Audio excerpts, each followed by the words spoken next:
È un tema importante che oggi abbiamo iniziato con la presentazione dell'assessore Corazzari del progetto di legge della Giunta che riguarda sicurezza e pulizia locale. Ci stanno molto a cuore a noi come regione, ma sicuramente ai sindaci del territorio, e a distanza di anni in cui sono partiti i distretti di pulizia locale bisogna sicuramente dare una rivisitazione tenendo conto di quello che è successo fino ad oggi,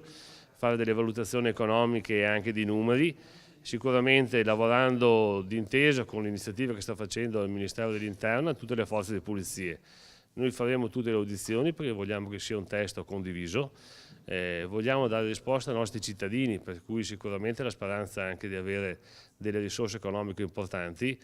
ma partendo da quello che è l'attuale situazione del territorio, i numeri che ci sono,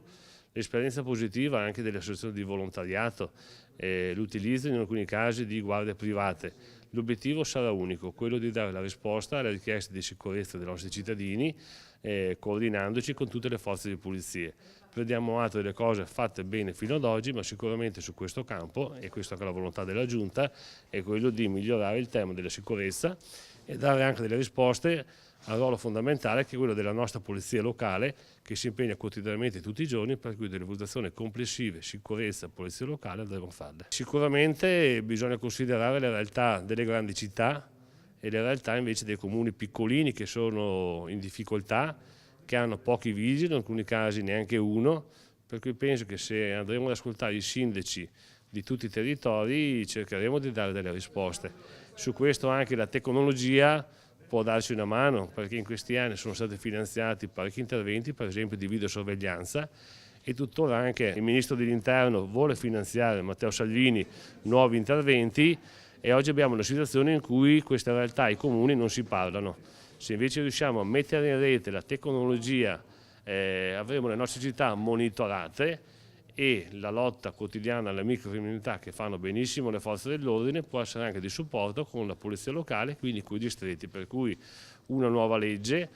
guardando all'esigenza di oggi, alle problematiche dei cittadini, collegata con la riforma in tema di legittima difesa e di sicurezza che sta facendo il governo e il ministro dell'Interno Salvini, per cui se facciamo a squadra penso che qualche risposta positiva lo possiamo dare, dico soprattutto nelle piccole realtà che è quello che ci chiedono una mano. La proposta di legge mette assieme la riorganizzazione del corpo della polizia locale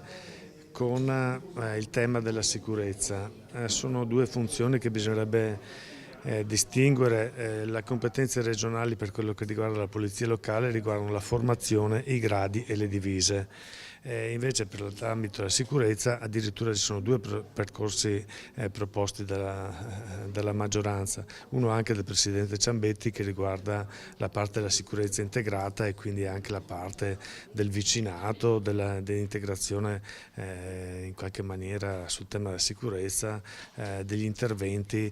con anche i volontari. Quindi bisognerebbe appunto anche chiarire questa impostazione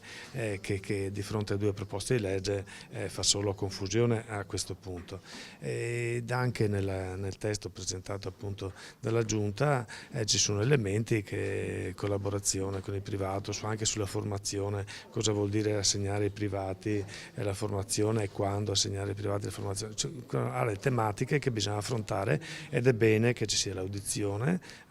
di chi è interessato, audizione anche di alcuni comuni a mio giudizio, proprio perché dalle esperienze migliori siamo in grado di dipanare al meglio le scelte che andremo a fare su un tema che è fondamentale oggi ma anche molto delicato da affrontare.